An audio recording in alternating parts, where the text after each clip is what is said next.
CET परीक्षा का आज दूसरा दिन। परीक्षा केंद्रों पर सीसीटीवी कैमरों की पैनी नजर रहेगी। परीक्षा केंद्रों पर सुरक्षा व्यवस्था कड़ी है। परीक्षा के दौरान फ्लाइंग स्क्वाड और अधिकारी तैनात रहेंगे। फ्लाइंग स्क्वाड की टीम रहेगी। 22 जिलों और चंडीगढ़ में बनाए गए कुल 2674 परीक्षा केंद्र। रोडवेज विभाग द्वारा बनाए गए हेल्प डेस्क। आज सीईटी का मॉर्निंग और इवनिंग शिफ्ट में परीक्षा होनी है। बता दें कि 2 दिन ये परीक्षा आयोजित हुई, कल और आज, यानी 26 और 27। समय बताते हैं आपको, सुबह 10 बजे से परीक्षा शुरू होनी है और पौने 12 बजे तक चलनी, यानी 1 घंटा 45 मिनट की सुबह की पाली की परीक्षा। और शाम की परीक्षा होगी वो 3 बजे से 3:15 बजे से 5 बजे तक, यानी 1 घंटा 45 मिनट की शाम की पाली की परीक्षा। 3 साल बाद ये परीक्षा हो रही है, बेहद महत्वपूर्ण है। परीक्षार्थियों में उत्साह भी है। साथ ही जो 3 साल से ज़्यादा वक्त से इंतजार कर रहे थे कि परीक्षा की तिथियां आएंगी, उनके लिए भी बेहद महत्वपूर्ण दिन आज रहने वाला है। रोडवेज विभाग की तरफ से पूरी तैयारी की गई है। प्रशासन पूरी तरह मुस्तैद है। हरियाणा के मुख्यमंत्री नायब सिंह सैनी खुद ट्रांसपेरेंसी को लेकर, पारदर्शिता को लेकर सजग हैं। अधिकारियों को स्पष्ट निर्देश दिए हैं कि किसी भी तरह की कोई लापरवाही ना बरती जाए।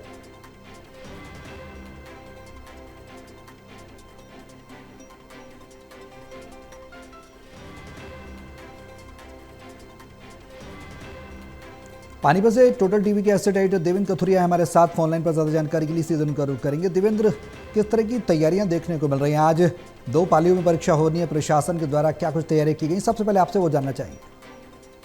देखिए सौरभ, तैयारियों की जो बात है, जैसी तैयारियां कल शनिवार पहले दिन थी वैसे ही आज है। मैंने अभी कहीं से निकला हूँ मैं जी। एक बैरिकेटिंग लगा हुआ था, मैंने देखा वही पुलिस कर्मचारी ऑफिसर ड्यूटी पे थे, आज भी वही है।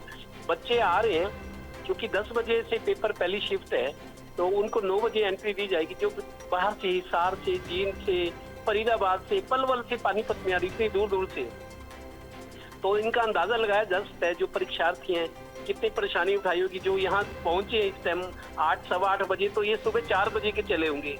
जहाँ जहाँ से चले हैं, हिसार है, फरीदाबाद है, पलवल है। तो हालांकि जो पुलिस कर्मचारी है या दूसरा स्टाफ है, कोऑपरेटिव लग रहे हैं मेरे को। उनको लग रहा है बेरोजगार युवा है, कम से कम इनको हमारी वजह से कोई दुख ना पहुंचे, कोई तकलीफ ना हो, तो उनके हितों का ध्यान रखा जा रहा है। उनको गाइड भी किया जा रहा है। जो बाहर के बच्चे हैं या मार्केट में ढूंढ रहे हैं चाय कहाँ मिलेगी, कुछ खाने का क्या मिलेगा, तो स्थिति वैसी है, लेकिन इंतजाम अच्छे हैं। कल भी अच्छे इंतजाम थे। कल 6,75,000 परीक्षार्थियों ने कल परीक्षा दी है। टोटल 13,26,000 थे, क्योंकि 21,000 के एडमिट कार्ड नहीं आए थे, उनके पर्चे अधूरे, फॉर्म अधूरे थे। तो 13,26,000 में से कल 6.25 लाख ने दोनों शिफ्टों में पेपर दिया है। तो इसका मतलब परसेंटेज अच्छी है, अपीयरेंस परसेंटेज जो है। और आज संडे है, 2 शिफ्टों में है, आज खत्म हो जाएगा पेपर। लेकिन 2 शिफ्टें खत्म होने के बाद कितने लोगों ने एग्जाम दिया है, परीक्षा में बैठे हैं, वो शाम को पता लगे। लेकिन फिलहाल तैयारियां अच्छी है, सुरक्षा के भी प्रबंध है।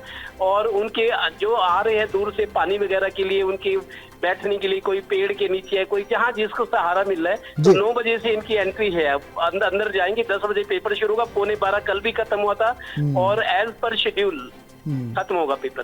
ठीक है देवेंद्र, मैं लौटूंगा आपके पास। हमारे सहयोगी डॉक्टर महेश कुमार भी हमारे साथ हैं हिसार से, ज्यादा जानकारी के लिए फोन लाइन पर। महेश, किस तरह की तैयारियां आज हैं? कल की तुलना में आज कितने परीक्षार्थियों के संभावित अनुमान है कि वो अपीयर हो सकते हैं? दिन का जिक्र करें तो सुबह की शिफ्ट में हिसार जिले का जो आंकड़ा निकलकर सामने आया, 16,688 परीक्षार्थी रजिस्टर किए गए थे, जिसमें से 15,866 ने परीक्षा दी है। यानी सुबह की शिफ्ट में महज 822 जो परीक्षार्थी थे वो एब्सेंट रहे। और शाम की शिफ्ट का जिक्र किया जाए तो कुल 16,688 रजिस्ट्रेशन किए गए थे शाम की शिफ्ट के लिए, जिसमें 15,581 परीक्षार्थी परीक्षा देने पहुंचे। 1,107 परीक्षार्थी कल शाम की शिफ्ट में अनुपस्थित रहे। तैयारियों की बात जहां तक है कि कल मुकम्मल इंतजाम देखे गए थे। ट्रांसपोर्टेशन सिस्टम बेहतरीन इस बार देखने को मिल रहा है। एक जिले से दूसरे जिले तक स्टूडेंट्स को पहुंचने में कोई परेशानी का सामना नहीं करना पड़ रहा। 16 रूट तैयार किए गए हैं, अलग अलग 16 रूट्स पर एग्जामिनेशन सेंटर्स हैं और शटल जो सर्विसेज हैं, जो बस स्टैंड से लेकर अलग अलग एग्जामिनेशन सेंटर्स तक स्टूडेंट्स को पहुंचाने का काम कर रही है। बेहतरीन सर्विसेज उनकी तरफ से भी दी गई। और एक ऐप के जरिए भी स्टूडेंट अपनी जो बस सर्विसेज है, शटल सर्विसेज है, उनकी जानकारी हासिल कर सकते हैं। लोकेट उस ऐप के जरिए भी, सीईटी ट्रेवल ऐप के जरिए लोकेट किया जा सकता है। तो फिलहाल अच्छे खासे इंतजाम देखने को मिल रहे थे। शहरी क्षेत्र में कहीं जाम की स्थिति पैदा ना हो, हाईवेज पर कहीं जाम की स्थिति पैदा ना हो, इसको लेकर भी हाई अलर्ट पर ट्रैफिक पुलिस को रखा गया था। प्रशासनिक अधिकारी, जिले के डिप्टी कमिश्नर, इसके अलावा एसपी अलग अलग एग्जामिनेशन सेंटर्स का दौरा कर रहे थे और तैयारियों के लिहाज से बेहतरीन कल का दिन भी रहा और आज भी उम्मीद की जा रही है कि अच्छी खासी व्यवस्था आज बनी रहेगी। जी अब महेश, एक सवाल बेहद है, मैं हम अंदाज लगा रहे थे, अक्सर चर्चा भी कर रहे थे कि जो परीक्षार्थी हैं इस बार 13 लाख से ज़्यादा हैं, 13,48,000 अनुमानित हैं।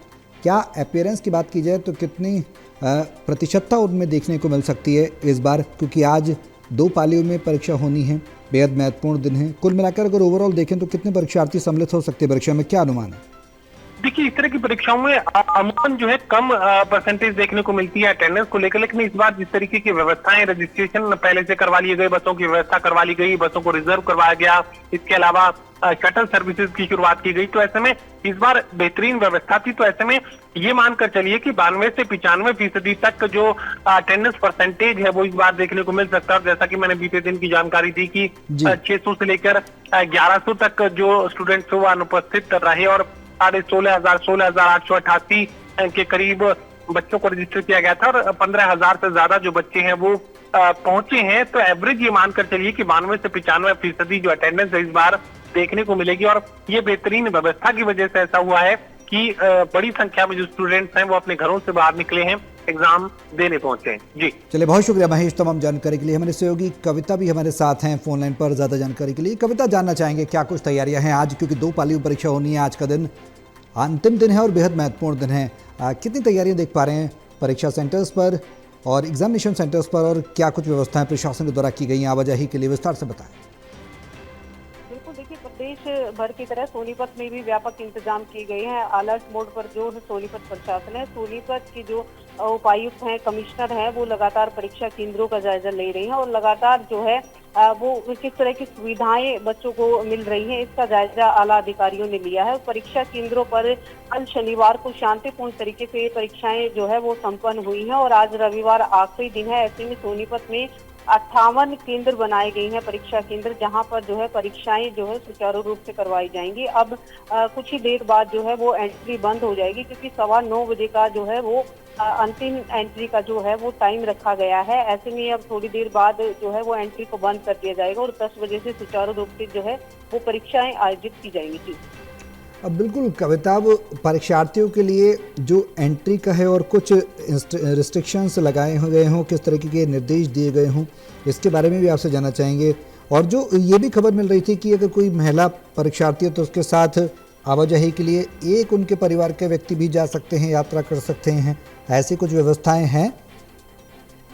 जी बिल्कुल, देखिए, हरियाणा सरकार ने इस बार जो है वो परीक्षार्थियों के लिए काफी सहूलियत दी है और इससे परीक्षार्थी जो है वो खुश नजर आ रहे हैं। खासतौर पर अगर हम सरकार के इंतजामों की बात करें तो इस बार जो बसेज हैं वो फ्री की गई है और महिला परीक्षार्थी हैं उनके लिए विशेष छूट दी गई है, क्योंकि कई बार देखने को मिलता है कि कोई महिला जो है प्रेग्नेंट है या बीमार है। कई महिलाएं ऐसी भी हमें दिखाई दी हैं जिनको चोट लगी है, लेकिन उनका जो जज्बा है वो परीक्षाओं में देखने को मिल रहा है और वो अपने परिजनों के साथ पहुंची हैं। उनसे हमने बात भी की है। उनका ये कहना था कि जो सरकार ने इस बार बसों में न केवल परीक्षार्थियों को फ्री सुविधा दी है, बल्कि उनके साथ जो एक परिजन जो ट्रैवल कर सकती हैं, उनसे जो लड़कियों को, महिलाओं को काफी जो है वो राहत मिली है। वो आराम से बिना किसी टेंशन के वो परीक्षा केंद्रों पर पहुंची है। इसके लिए सरकार का परीक्षार्थियों ने धन्यवाद भी किया है और व्यापक इंतजाम जो सोनीपत में, क्योंकि आज भिवानी, रेवाड़ी, कैथल और अन्य कई जिलों से जो परीक्षार्थी हैं वो पहुंचे हैं, उन्होंने भी सोनीपत प्रशासन के इंतजामों को जो है वो बेहतरीन बताया और कहा है कि उन्हें किसी तरह की कोई परेशानी नहीं हुई है। ऐसे में अब जो है परीक्षार्थी बिना किसी टेंशन के जो है परीक्षा केंद्रों पर पहुंच गए हैं और थोड़ी देर बाद जो है वो परीक्षा जो है वो सुचारू रूप से शुरू होगी। जी चलिए, बहुत शुक्रिया कविता तमाम जानकारी साझा करने के लिए। हमारे सहयोगी गुलशन चावला भी हमारे साथ हैं। गुलशन, जानकारी दें, किस तरह तैयारियां हैं, क्या कुछ व्यवस्थाएं देखने को मिल रही हैं एग्जामिनेशन सेंटर्स पर, और सरकार कितनी मुस्तैद, साथ ही परीक्षार्थियों में कितना उत्साह देखने को मिल रहा है? परीक्षा को लेकर आज दूसरा दिन है। जो पहले दिन की परीक्षा थी सफल रही थी और आज भी प्रशासन द्वारा पूरी तैयारियां कर दी गई हैं। मैं बता दूं जिला जींद के अंदर 35 लोकेशन पर 49 केंद्र बनाए गए हैं और सभी जगह पुलिस प्रशासन भी मुस्तैद है। 1260 पुलिस के जवानों की ड्यूटियां लगा दी गई हैं और पूरे नजर बनाने के लिए एसपी कुलदीप सिंह और डीसी मोहम्मद इमरान कमान संभाले हुए हैं और किसी भी प्रकार की कोई दिक्कत ना हो। और हरियाणा रोडवेज की बसें व स्कूलों की बसें फ्री कर दी गई है। जो विकलांग लोग हैं उनको व्हील चेयर मुहैया करवा दी गई है और सबकी डॉक्यूमेंट चेकिंग करने के बाद ही अंदर जाने दिया जा रहा है। और जो रोड है वो डाइवर्ट कर दिया गया है, किसी भी प्रकार के लोगों को दिक्कत ना आए। और अंदर सुरक्षा के पुख्ता इंतजाम है, किसी को भी पेन तक ले जाने अंदर नहीं दिया जा रहा। मैं बता दूं जो उनके सभी जो अलग से दस्तावेज है या कोई भी गहने लेकर आए तो वहाँ जमा कर लिए जाते हैं और अंदर सिर्फ उनका एडमिट कार्ड करने के बाद ही एंट्री दी जा रही है। और मैं बता दूं अंदर सीसीटीवी कैमरे लगाए गए, उनकी निगरानी के अंदर पेपर चल रहा है और बच्चों के अंदर भी उत्साह है। पूरी व्यवस्था, पानी की व्यवस्था की गई है ताकि गर्मी के मौसम में किसी भी प्रकार को किसी भी दिक्कत न है। और प्रशासन का साफ तौर पर गया है कि नकल रहित परीक्षा करवाई जाएगी और किसी भी व्यक्ति को या छात्राओं को कोई परेशानी नहीं होने जाएगी। सरकार द्वारा पूरी बसों का इंतजाम किया गया है। हालांकि गर्मी का मौसम जरूर है लेकिन पानी की व्यवस्था कर दी गई है और भी अन्य व्यवस्था की गई है। छायावान लगाई गया ताकि लोगों को किसी प्रकार की दिक्कत ना हो। बिल्कुल गुलशन, आप नज़र बनाए रहें, लौटेंगे और अपडेट्स के लिए आपके पास फिलहाल बहुत शुक्रिया तमाम जानकारी के लिए।